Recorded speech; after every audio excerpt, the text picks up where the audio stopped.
Good evening, it's 8 o'clock. This is the UK Tonight. Coming up, a 53-year-old man is now charged over the Liverpool parade crash on Monday. Paul Doyle from West Derby in Liverpool is accused of 7 offences, including causing grievous bodily harm with intent. He'll appear before magistrates tomorrow.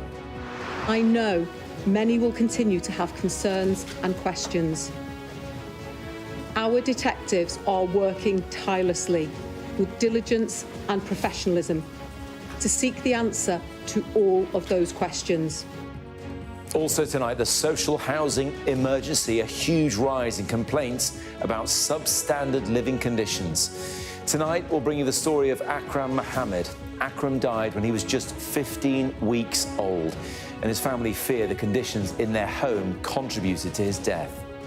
Plus, the Olympics or OnlyFans. I'll be speaking to the British canoeist who's been suspended by the sport's governing body over the online content he's using to try to fund his career. And brave, definitely. Foolish? Well, I'll let you decide. We'll be joined by one of the winners from Monday's cheese rolling in Gloucestershire. All that to come and much more here on the UK Tonight.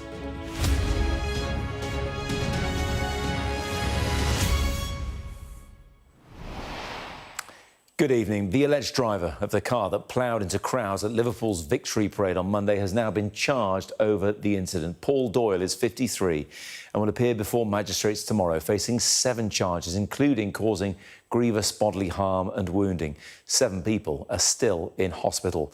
From Liverpool, our North of England correspondent Caterina Vitozzi reports, and a warning that Caterina's report does contain distressing images of what happened. This is Paul Doyle, 53, from the suburb of West Derby in Liverpool. Today, he was charged in connection with this. The moment on Monday night when a football victory parade became a scene of fear and confusion. The Crown Prosecution Service has today authorised Merseyside Police to charge Paul Doyle, aged 53, from West Derby, Liverpool, with offences of dangerous driving, causing grievous bodily harm with intent, wounding with intent to cause grievous bodily harm, and attempting to cause grievous bodily harm with intent. It is important to ensure that every victim gets the justice they deserve. The charges will be kept under review as the investigation progresses. The charges, as they stand, relate to 6 people, 2 of them children. Police say the youngest child hurt was just 9 years old. I fully understand how this incident has left us all shocked and saddened. And I know many will continue to have concerns and questions. Our detectives are working tirelessly with diligence and professionalism to seek the answer to all of those questions. When we are able to, we will provide further information. Merseyside Police is determined to gather as much evidence as possible to ensure that every avenue is explored. Investigators say they are now going over hours of footage from CCTV cameras and from the mobile phones of the thousands of people who were there on Monday night.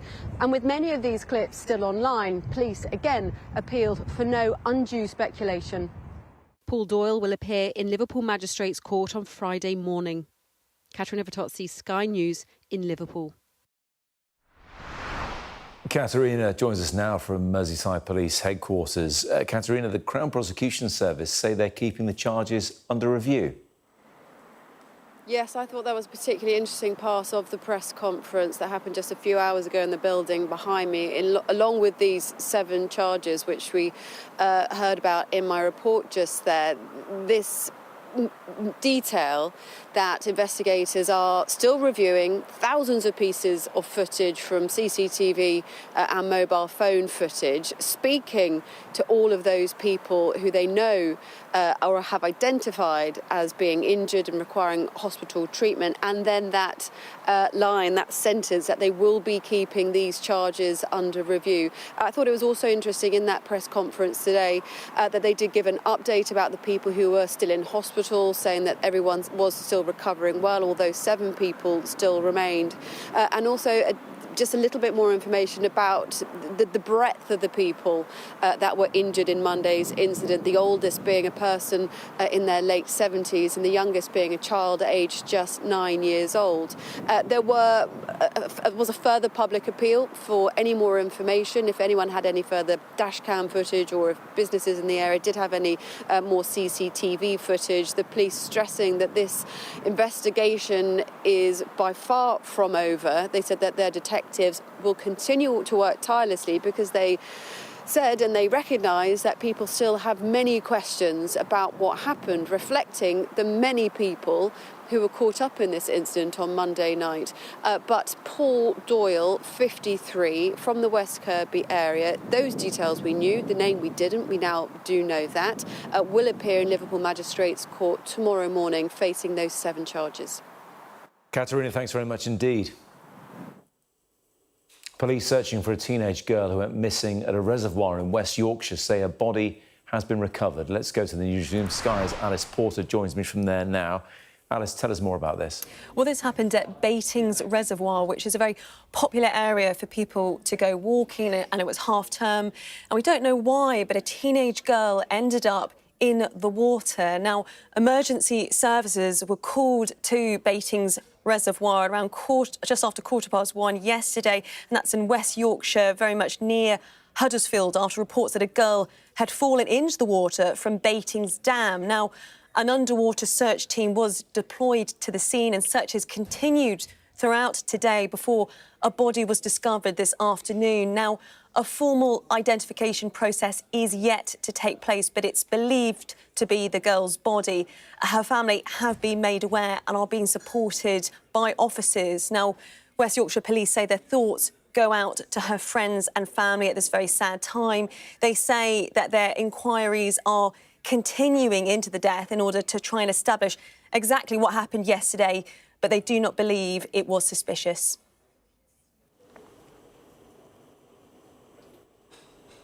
Alice, thank you very much indeed. Next, the parents of a 15-week-old baby boy who died in February have told Sky News they fear the condition of their social housing contributed to his death. Akram Mohammed developed breathing problems and was rushed to hospital, but he couldn't be saved. An inquest will be held in the summer, but his parents are speaking out now amid a huge rise in complaints about substandard living conditions in social housing. The industry watchdog says historic underfunding and an imbalance of power in the landlord-tenant relationship means simmering anger could turn into something even worse. In a moment, I'll be joined here by the Housing Ombudsman, but first, Sky's Rachel Venables has more. He was wearing this before he died, but I didn't wash it, because it's got his scent. I don't want to wash it. Months after his death, Ayat still clings constantly to her little boy's last baby grow. Her son, Akram Mohammed, was just 15 weeks old when he passed away in hospital after a history of breathing problems. They didn't say directly he died, but they said to me, you can come and touch his head now. No, I was saying, please, can you try again? And they said, sorry, we can't. Because they said at this stage we can't do anything anymore because we need to stop. An inquest will be held in the summer. According to the family lawyer, a pathology report suggested he died of acute pneumonia due to a late-onset Group B strep infection. But he fears the state of their crowded and mouldy housing association flat played a significant part in Akram's death. So this one is around the bed. No one help us. The cause of death is unknown, and an inquest has been set up, with a coroner expected to rule on how and why Akram died later in the year. And did it smell? Did it feel damp? Ooh, It's very rotten smell, very strange smell. You're sick, completely like disease. Would you scrub and clean the walls? Almost every week, once a week. The family say they repeatedly asked the housing association, Notting Hill Genesis, for help, but the problems kept returning. An independent inspection just after his birth found mould in the kitchen, bedroom, bathroom and living room, and claimed the landlord was in breach of its duty to ensure the property is fit for human habitation. We've noticed that when he was 1 month old, so I've noticed that In the night, especially in the night, he had like difficulty breathing. So he would breathe like this.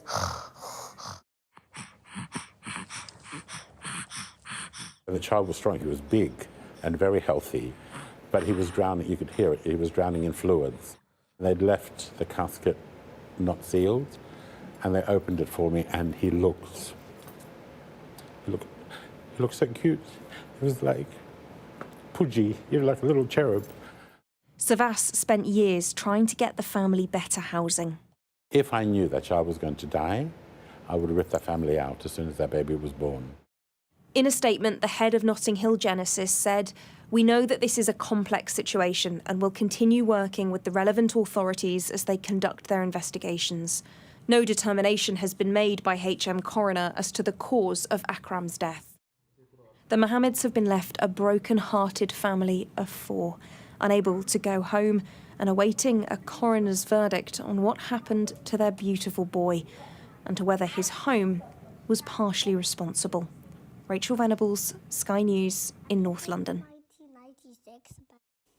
I'm joined by several guests tonight to discuss the social housing emergency that seems to be happening across the country. Housing and social issues campaigner Kwajo Tweneboa is here with me in the studio, as is the housing ombudsman Richard Blakeway.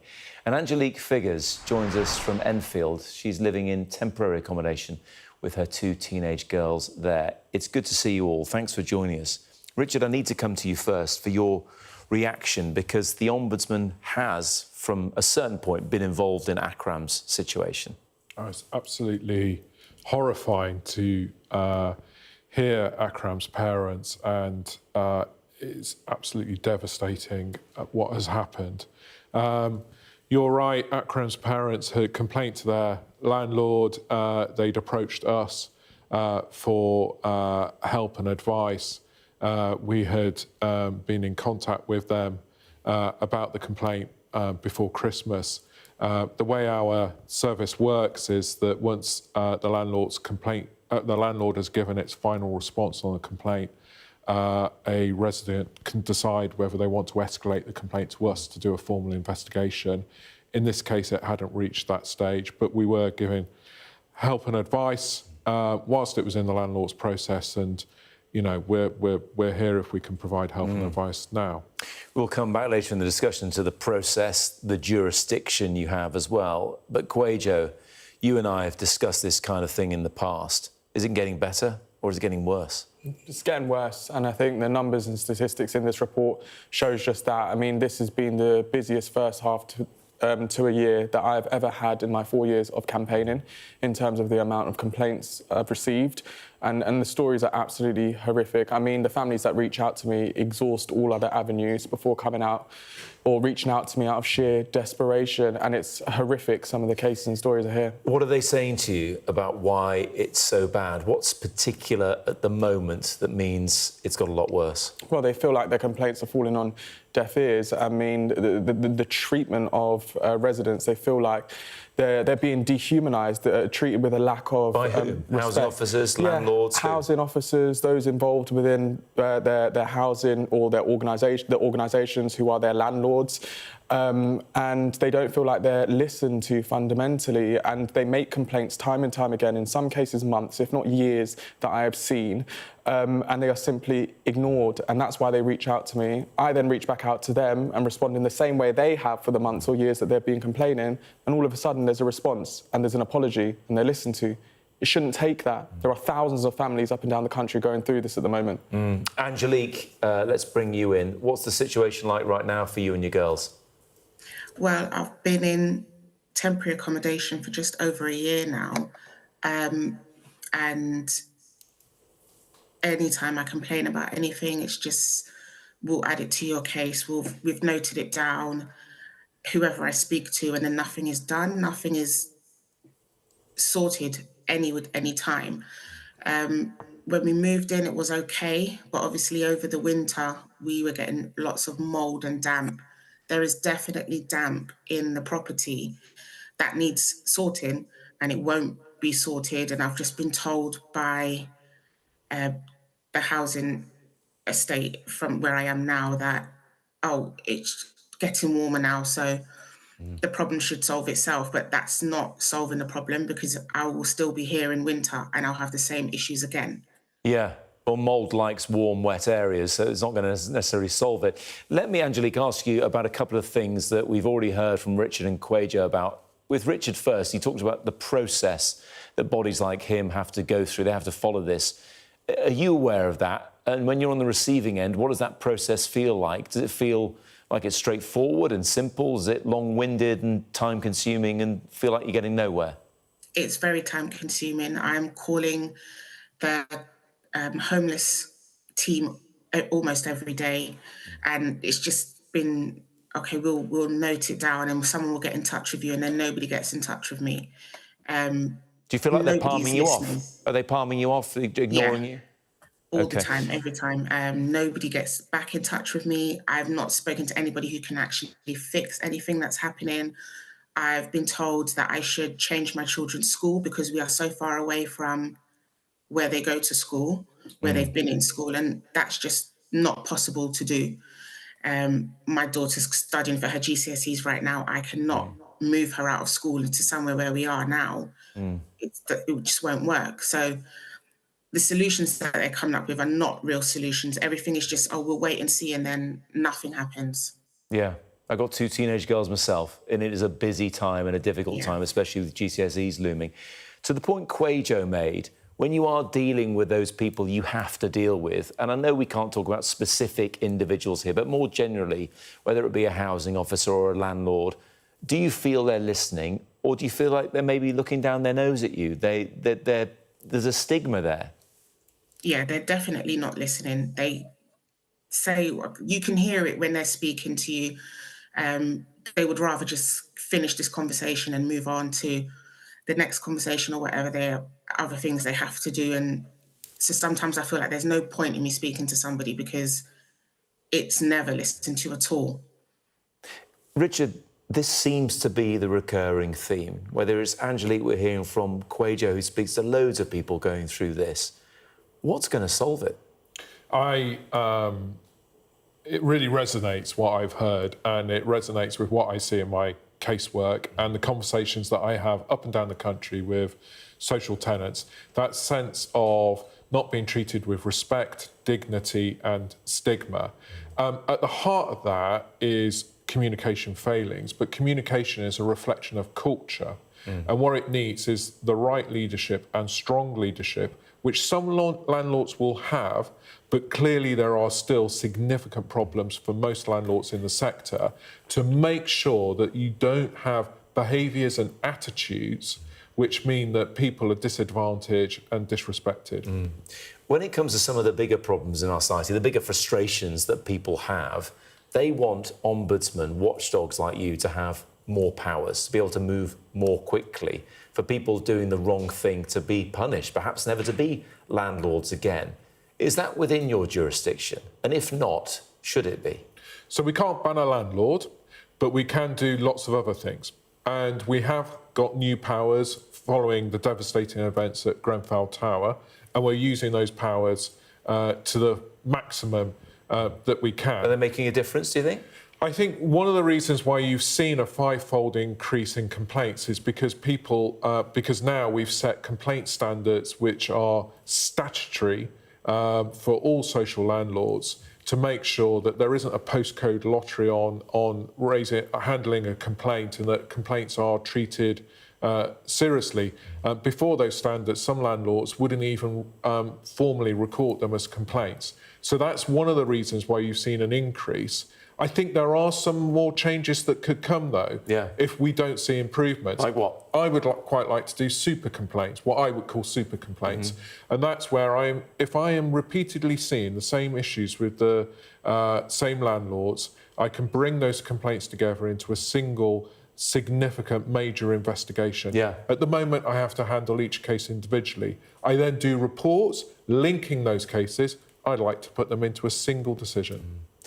What do you think about that, Kwajo? Will these things make a difference? Because, you know, if we're talking about people complaining, I'm sure Angelique's got plenty on her plate as it is, without having to go through this, you know, onerous complaints process to try and improve her situation. I don't think there's enough of a deterrent, and I've said this for a very long time. I think that's the only thing that will really have landlords thinking, well, actually, we need to deal with this and prioritise the health and safety of residents. And it's such a shame because we're nearly 8 years on from Grenfell when we were promised by government that things would improve, yet we're still here and finding out things are getting worse. And actually, residents are complaining about similar things they were complaining about, or Grenfell folk were complaining about back then. I don't think there is enough of a deterrent, and I think fundamentally government needs to go further, because if this was happening in the NHS or in schools, for example, they'd be clamped down on, absolutely, but this is public housing and the same isn't happening. They need to go further to create a deterrent. A deterrent like what? Stopping people from being social housing landlords, perhaps even the threat of criminal charges? Yeah, and I've suggested that before. In the worst case situation, if someone has become seriously unwell or has died as a result of mistakes made by an organisation or employees, then absolutely there should be scope for that. No one should be above the law.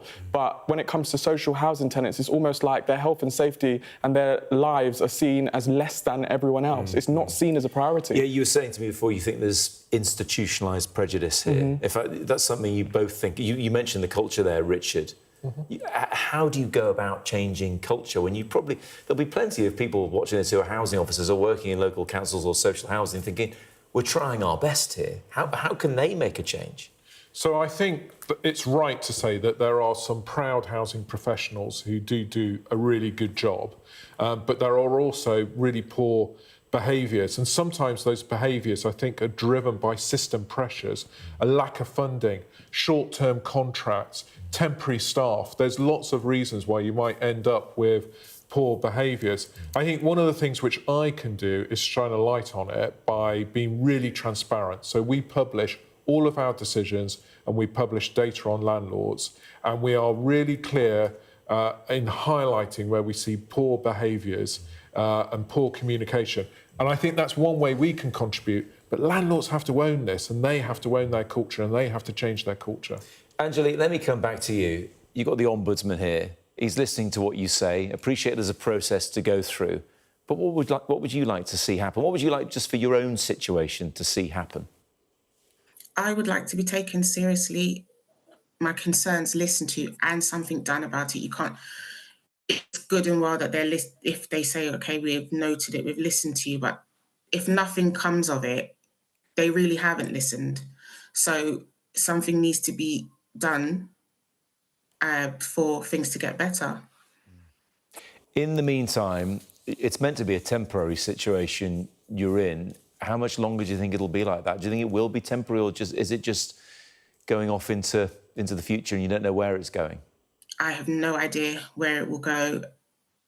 They will not give us a time when they will move us, and they say they can't give us a time because it is temporary. I could be in this situation for years, or I could be helped tomorrow.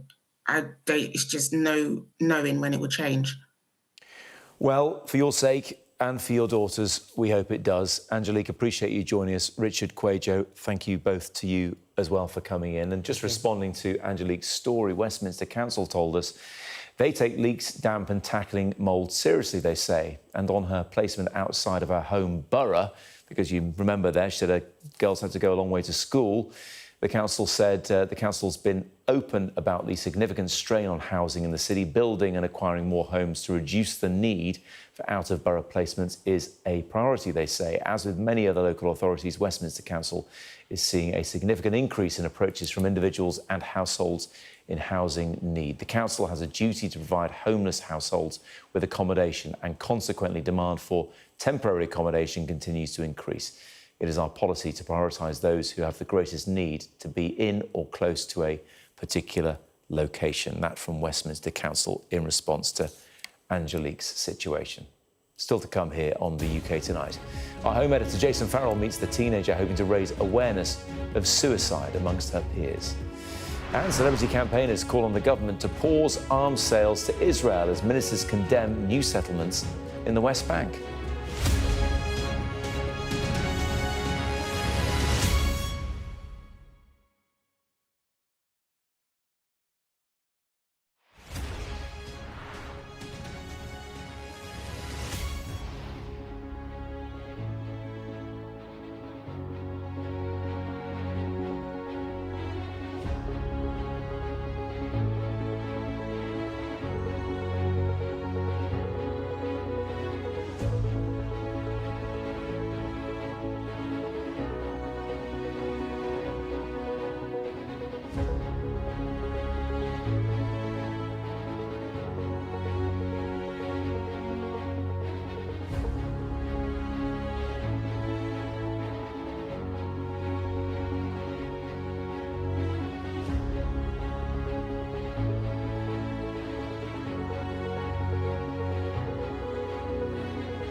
show of military might and menace.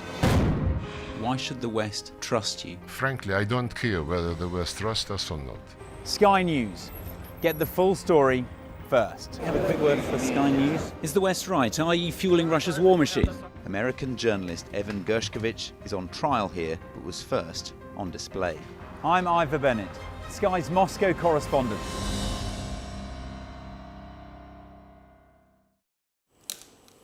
Welcome back. In 2023, the suicide rate in the UK reached its highest level of the millennium, with 7,055 deaths recorded in that year. Men are 3 times as likely to take their own lives. Our home editor, Jason Farrell, has been speaking to Evie Rudhouse and her younger sister, Ada, who lost their dad to suicide in 2018. A warning that Jason's story now does contain references to suicide and struggles with mental health.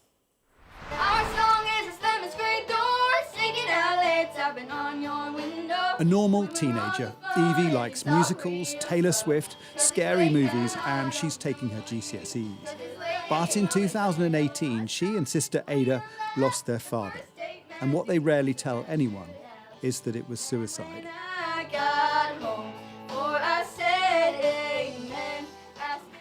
Now, after being frustrated with the way her peers sometimes casually laugh and joke about the issue, Evie's decided to tackle it head on and give a presentation on the subject to a room of her peers, here at Brighton Hill School in Basingstoke.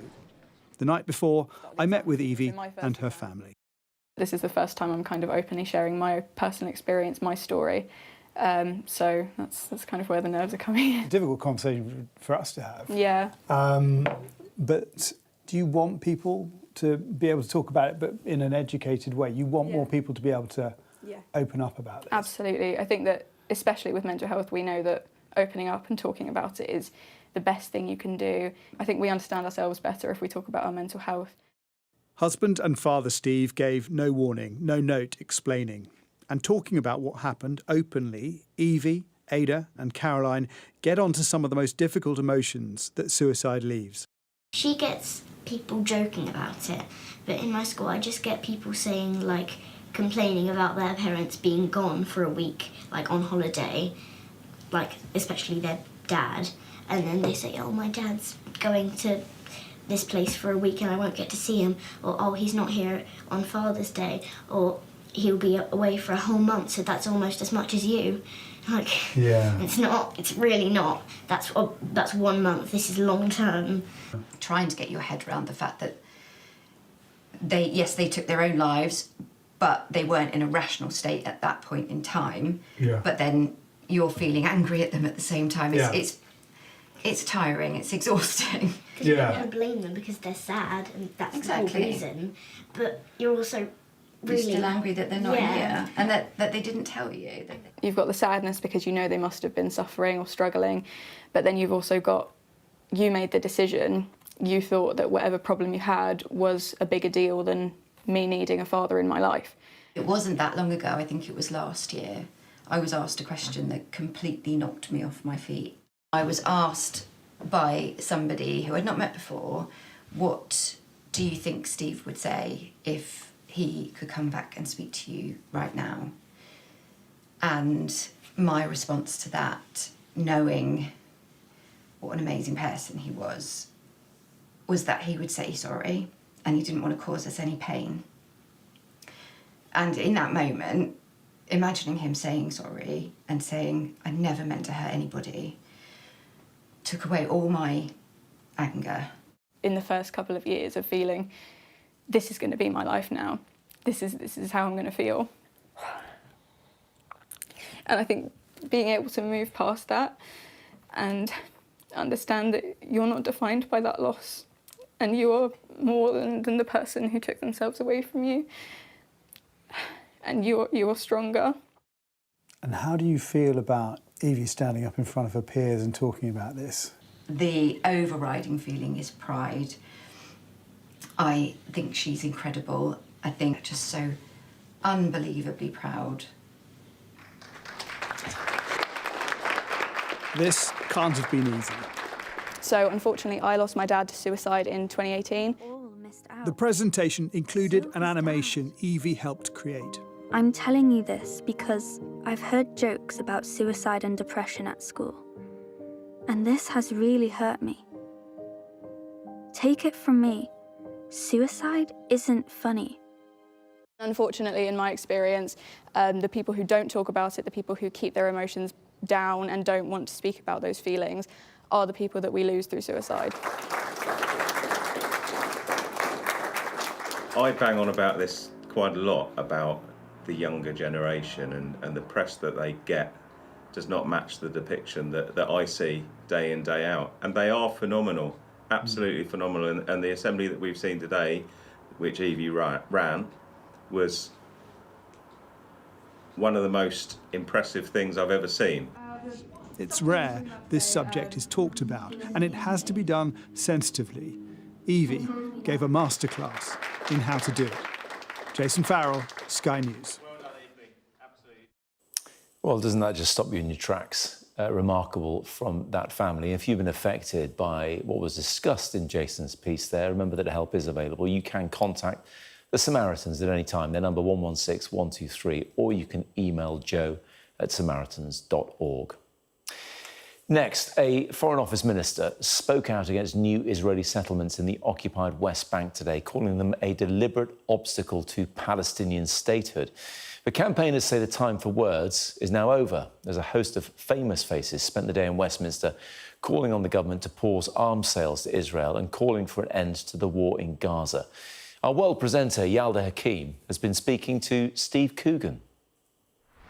I'm here to protest about the basically enforced starvation of thousands of women and children in Gaza by the weaponization of the blockade on aid to those people, and also to sort of to give this the air and coverage that a lot of mainstream news outlets aren't giving it. And so I'm here to lend my voice to that, and because I believe in human rights universally.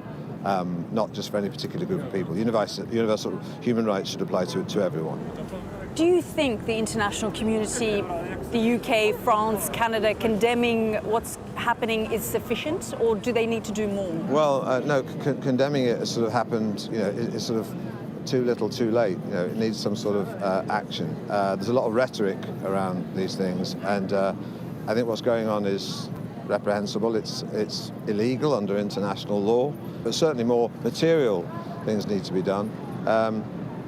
We need to stop sending arms to Israel right now. I think that would be a very important signal. Do you think increasingly people are saying enough is enough? I think it's sort of tragically it's taken the mass indiscriminate killing of innocent people to get to this stage, but it would have been difficult just to stick your head above the parapet. In fact, it was 18 months ago, but I don't think it is anymore. I think more and more people are realising that it has to stop. Well, that was Steve Coogan talking to Yalda outside the Palace of Westminster earlier on, and Yalda will be back with a special programme very shortly. It's called Gaza Fight for Survival. It's at 9 o'clock after this show here on Sky News. But first, still to come here on the UK Tonight, I'll be speaking to the British canoeist who says he's been made to pick between the Olympics and OnlyFans.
A British canoeist says he's been banned from competing because of the content he's posting to OnlyFans. Kurt Adams Rozentals has been removed from the sport's Olympic pathway.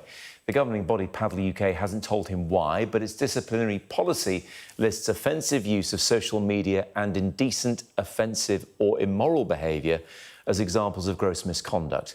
Kurt joins me now. It's good to see you. Thanks for taking the time to join us, Kurt. The reason you did this OnlyFans thing was to raise money to support your canoeing ambitions, wasn't it? Because how much did you get from Paddle UK?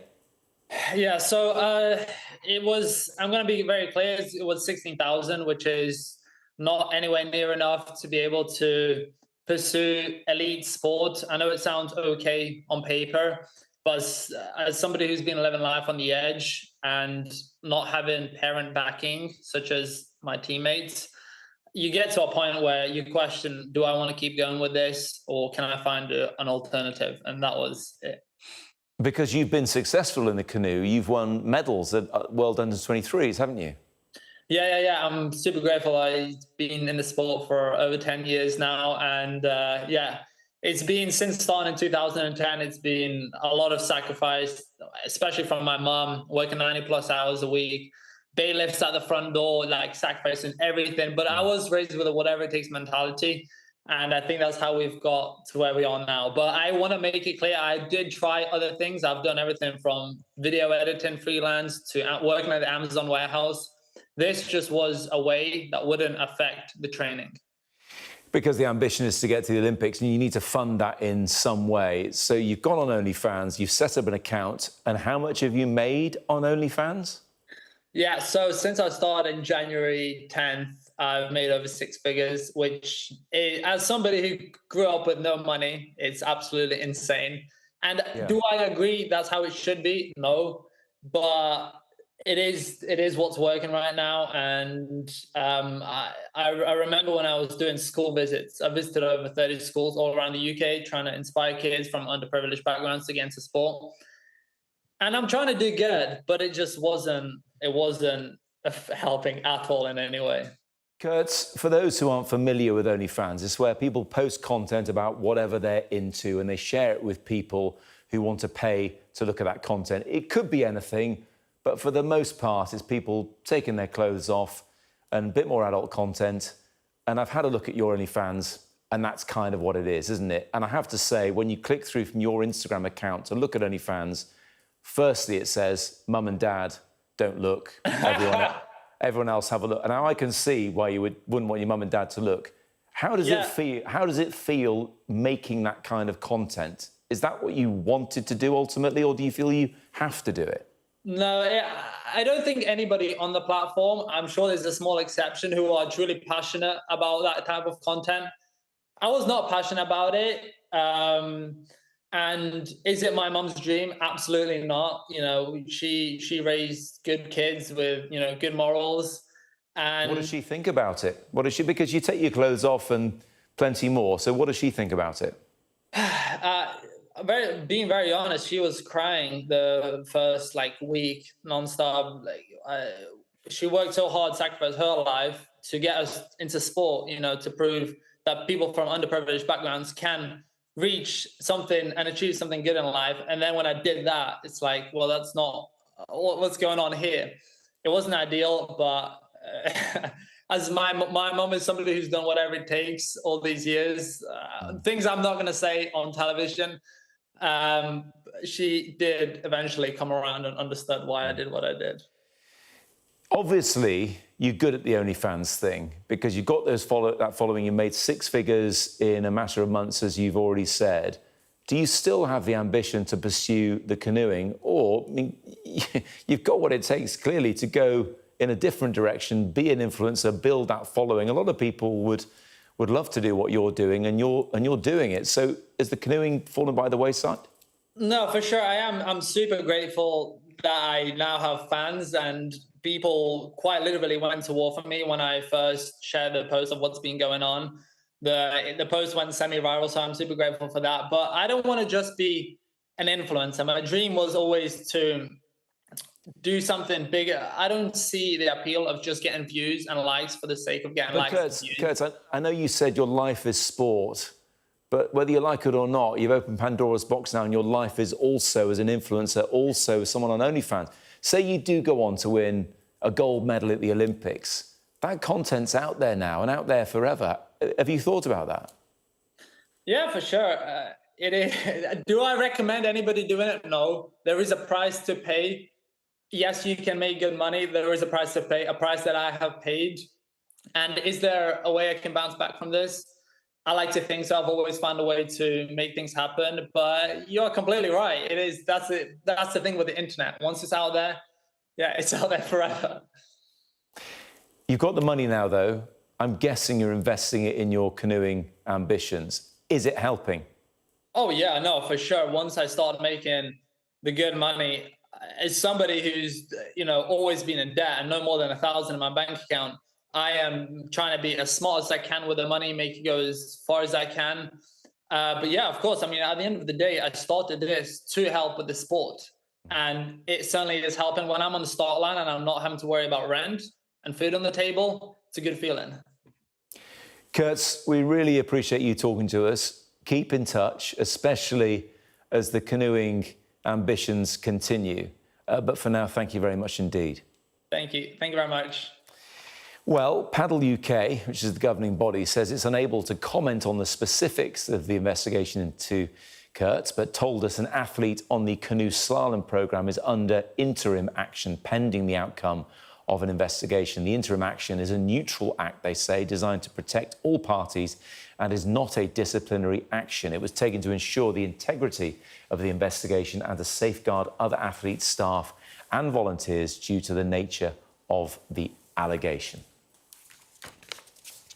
Coming up here on the UK Tonight, we speak to one of the cheese chasers who hurled themselves to great effect down this hill in Gloucester.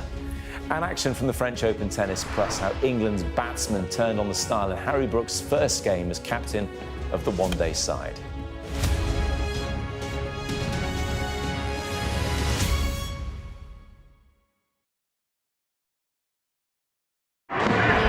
Paris reverberated to the sights, sounds and smells of conflict. There's a focal point to all this anger, and that is Emmanuel Macron. I'm Adam Parsons, Sky's Europe correspondent based here in Brussels.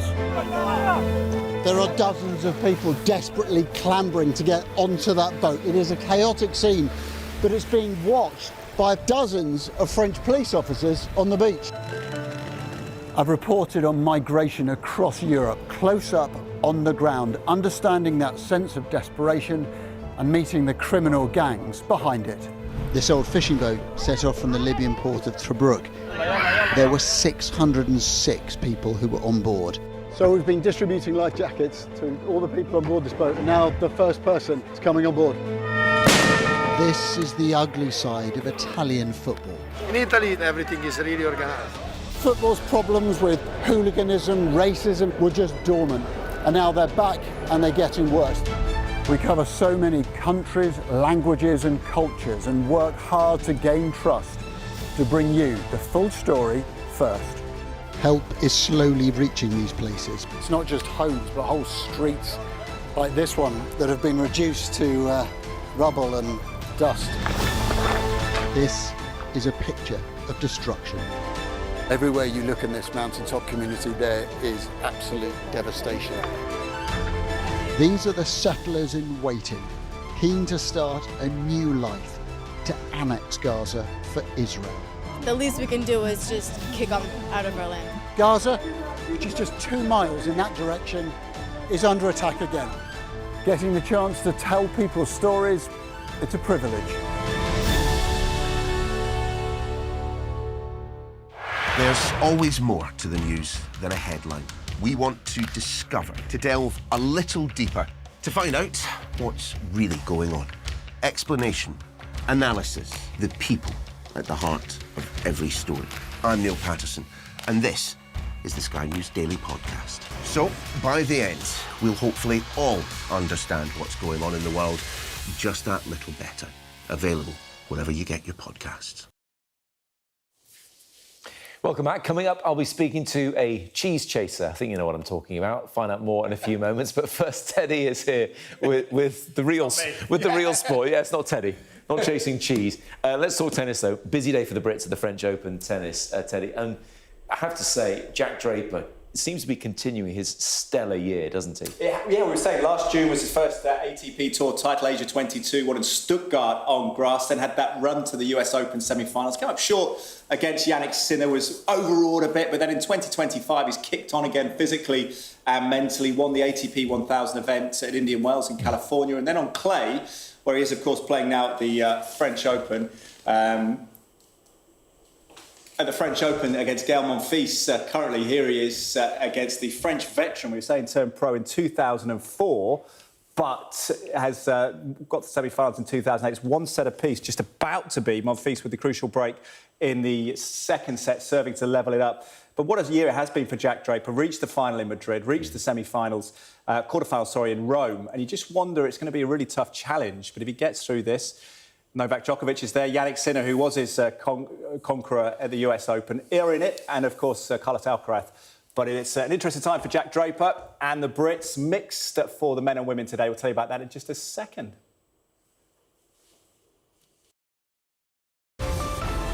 Staying connected is vital for business. Sky Business sponsors this report. Andrea, 2 years on from your departure from Leeds United, how pleased are you to see them back in the Premier League? I'm very happy.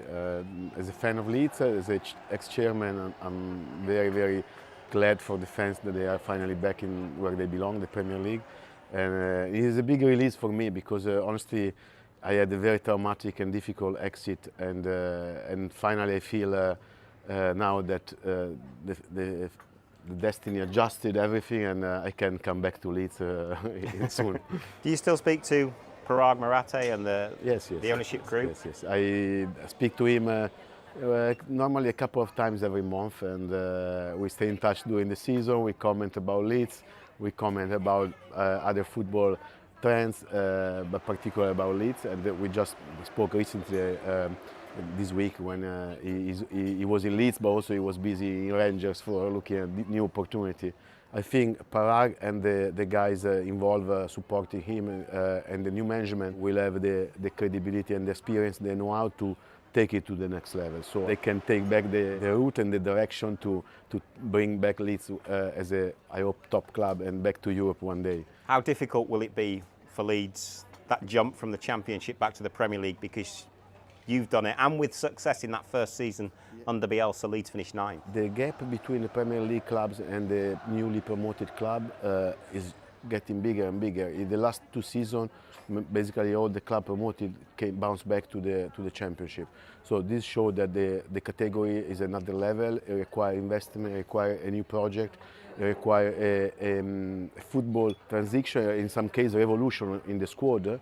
And sometimes when you do the right recruitment, it can work very well. Other times not. So that's also what we paid in the moment we had the transition with Bielsa to Jesse Marsch. We changed. I remember we sold 2 players, we bought 7, and unfortunately the recruitment was not successful for us to maintain the category.